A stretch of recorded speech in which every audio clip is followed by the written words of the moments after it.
Dito ba ako sa booth ni Kuya Teng para sa panahon ng Ondas ngayong 2009. At tanungin natin siya kung ano ang kaganapan ngayon. Kuya Teng, Ale? kumusta? Kumusta ang negosyo? Ito, minsan matumal, minsan malakas. Okay.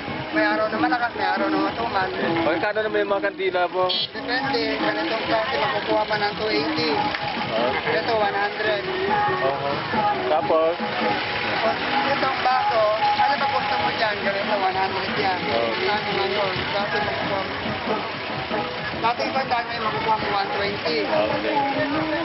Ano pa? Saka ito mga ganito, parang tawag nila yung pandaan yan.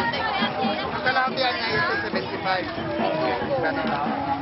Ganun nga yung kandila. Ito naman 75 kasi luka. 75. Yung malilinggit na ganito, 75 ito. Yan ang mumurahin namin. Last year. Yan lang kukunin ko kasi mumurahin ako eh.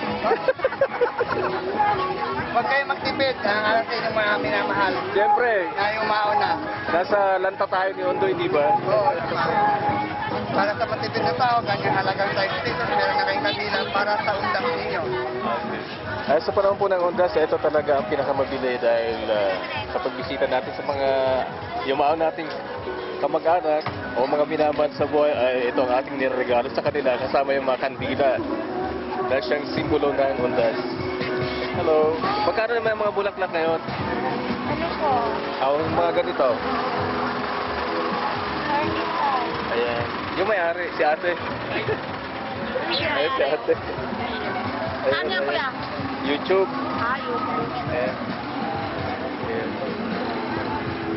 Ang kilala mo, hindi ko alam kung ano ba ito, chrysanthemum? Anong pangalan ng bulaklak? Malaysian. Malaysian. Ano mga Malaysian flowers? Mga Malaysian flowers. Ayan.